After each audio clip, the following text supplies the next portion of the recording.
Teachers day నాడు నేను మా స్కూల్ టీచర్కి ఫోన్ చేసి విశేష చెప్దామంటే ఓ గమ్మత్తు అయినటువంటి కథ చెప్పారు. నువ్వు ఒక కథ చెప్తాను, నువ్వు గుర్తుపెట్టుకోను, నీకు ఆవు కథ నేను చెప్తాను అని చెప్పారు. ఏంటంటే ఆవు కథ, ఒకసారి ఆవు గురించి చదువుకొని రమ్మంటే, ఒక యానిమల్ గురించి చదువుకొని రమ్మంటే ఆయన ఒక ఆవు గురించి చదువుకొని వచ్చాడు పిల్లలు. ఒక యానిమల్ ఏదైనా ఒక పర్టికులర్ దాని మీద మీరు అందరూ ప్రిపేర్ అయ్యారంటే ఒక ఆవు గురించి ఆ కుర్రోడు చదువుకొని వెళ్ళాడు స్కూల్కి.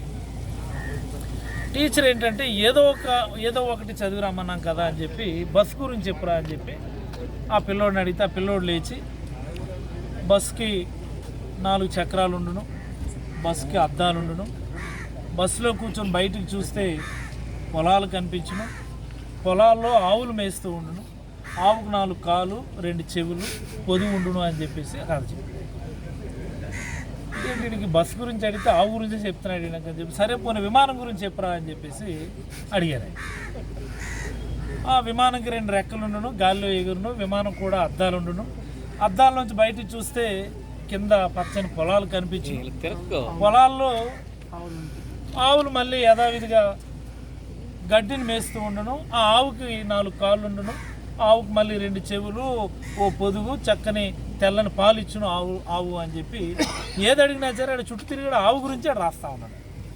అలాగా చంద్రబాబు నాయుడు గారి ప్రభుత్వం ఈ రాష్ట్రంలో ఏది జరిగినా, ఈ రాష్ట్రంలో మంచి జరిగినా చెడు జరిగినా జగన్మోహన్ రెడ్డి గారి వల్ల ఇది జరిగిందని చెప్పడం ఒక అలవాటు చేసుకున్నాను. లేకపోతే నాకు అర్థం కాదండి. వరదల్లో బోట్లు కొట్టుకొని వచ్చాయి. ఇదే మాదిరి గతంలో కూడా ఒకసారి జరిగింది.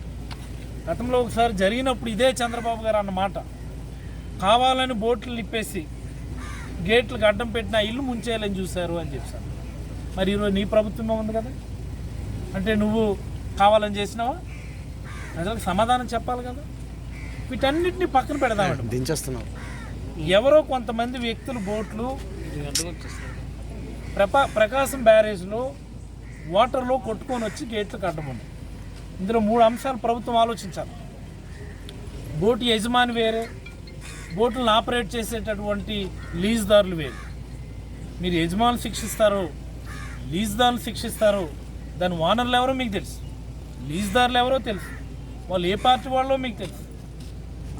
అదే బోట్ల మీద జెండాలు కట్టుకొని మీ ప్రభుత్వం వచ్చిన తర్వాత వాళ్ళకు పెద్ద ర్యాలీ చేయడం కూడా మీకు తెలుసు. అయినా సరే మీరు జగన్మోహన్ రెడ్డి గారి మీద బుర్ర జల్లడం ఏంటండి? దీన్ని పక్కన పెడదాం, పార్టీలను పక్కన పెడదాం. ఇందులో వాళ్ళు ఏమన్నా నిర్లక్ష్యంగా వ్యవహరించుంటే వాళ్ళని శిక్షించవలసిందే. వాళ్ళు కావాలని చేసి ఉంటే శిక్షించవలసిందే. కుట్ర కోణం ఉన్నా సరే శిక్షించవలసిందే. శిక్షించండి, మేము శిక్షించమని అడుగుతున్నాం కదా. ఏ పార్టీ వాళ్ళు అయితే ఏంటి? ఆ బోట్లు ఎవరు, ఆ లీజుదారులు ఎవరు, వాళ్ళు శిక్షించండి. ఎందుకు ఈ అడ్డదిడ్డమైన మాటలు? ఎవరి నిర్లక్ష్యం ఉందన్నా సరే వరదలో శిక్షించాలి. మీ రెవెన్యూ సెక్రటరీ గారు ఓ మాట అన్నారు, మాకు ఇరిగేషన్ డిపార్ట్మెంట్ వాళ్ళు మాకు చెప్పారు బుడమేరుకి చాలా ఎక్కువ ఇన్ఫ్లో వస్తుంది, వెలగలేరు గేట్లు ఓపెన్ చేస్తారు, ఓపెన్ చేస్తే వరదలు వస్తాయి, ఈవెన్ గండ్లు పడే అవకాశం ఉంది. బట్ 2 లక్షలు 3 లక్షల మందిని మేము సేఫ్ ప్లేస్ మేము ఎక్కడ షిఫ్ట్ చేయాలి మా సాధ్యపడదు కాబట్టి మేము షిఫ్ట్ చేయలేదు అన్నారు. అది నిర్లక్ష్యం కాదా? Is it not negligence? Me revenue secretary మీడియాలో మాట్లాడిన మాట ఇది ఎవరు కల్పించుకొని చెప్పిన మాట కాదు కదా.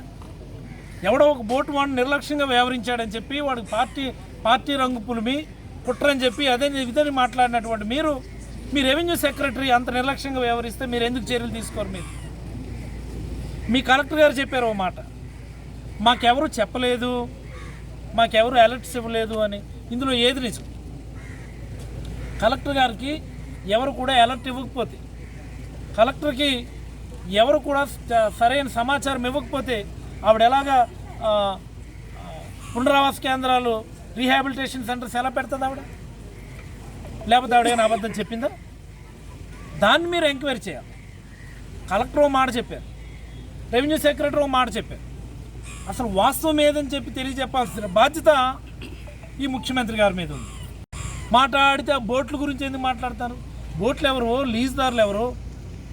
ఆడెవడో వచ్చి మాట్లాడతాడు లంగర్ వేయలేదు బోట్లకి అని. లంగర్ ఎక్కడ వేస్తారో తెలీదా?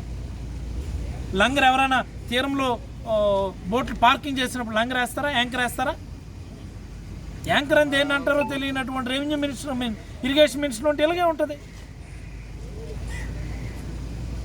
ఎక్కడో వాటర్ మధ్యలో బోటుని అదే ప్లేస్లో నిలుపుదల చేయాలంటే అక్కడ యాంకర్ వేస్తాం, లంగర్ వేస్తాం.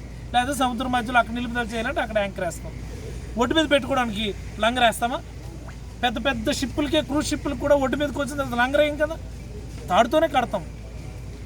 వాళ్ళైతే ప్లాటినం రోప్స్తో కడతారు. మనం కూడా కొంతమంది ప్లాటినం రోప్స్ వాడుతూ ఉన్నాం, కొంతమంది కన్వెన్షనల్ రోప్స్ వాడుతూ ఉంటాం. సంబంధం లేని మాటలు. యాంకర్ వేయకుండా, లంగర్ వేయకుండా ఎలా పెట్టేస్తారు బోట్లు ఆ తీరం దగ్గర, బెర్త్ దగ్గర అంటారు. అప్పటికి అసలు అవగాహన ఉందా? ఆ ఇరిగేషన్ మంత్రి గారు ఏం మాట్లాడుతూ ఉంటారు ఆయన? అందుకని ఆయన అంటాను నేను, ఆయన పేరు ఈ రోజు నుంచి నిమ్మల రామానాయుడు కాదు, నీకు 15,000 నాయుడు ఆయన పేరు. ఏంటో పిచ్చి మాటలు అంతా కూడా. మీరు ఎంక్వైరీ చేయాల్సినటువంటి సందర్భం ఏదైనా ఉంది అంటే ఇరిగేషన్ డిపార్ట్మెంట్ వాళ్ళు మీకు చెప్పారు. అంటే ఇరిగేషన్ సెక్రటరీ రెస్పాండ్ అవ్వలేదా? ఇరిగేషన్ మంత్రి రెస్పాండ్ అవ్వలేదా? వాళ్ళు ఎవరు రెస్పాండ్ అవ్వకపోతే వాళ్ళు ఇచ్చినటువంటి అలర్ట్స్ని గవర్నమెంట్కి అధిపతి ఎవరు? ముఖ్యమంత్రి. ఆయన కదా రెస్పాండ్ అవ్వాలి. దీని బాధ్యత ఎవరిది? గౌరవ ముఖ్యమంత్రి గారికి. ఆ ఎంక్వైరీ చేయడం మానేసి బోట్లు ఎవరివి, బోట్లకి ఏ రంగులు ఉన్నాయి, దాని వాండర్ ఎవడు, దాని ఇదేవాడు, అందులో కుట్రకోణం ఏమైనా చూడండి, దేశద్రోహం కోసం పెట్టండి అమ్మా, పెట్టమనే కదా మేము చెప్తా ఉన్నాం. మేము బోట్ వాండర్ ఎవడో, బోట్ లీజ్దారు ఎవడో వాళ్ళు తప్పు చేస్తుంటే దేశద్రోహం కేసు పెట్టండి. మరి అలాగే వరదలు రావడానికి నిర్లక్ష్యం వహించిన కలెక్టర్ అయితే కలెక్టర్, రెవెన్యూ సెక్రటరీ అయితే రెవెన్యూ సెక్రటరీ, ఇరిగేషన్ సెక్రటరీ తిరిగి అది కూడా మీరు ఎంక్వైరీ చేసి అవసరమైనటువంటి చర్యలు తీసుకోమని ప్రభుత్వాన్ని కోరుతాం.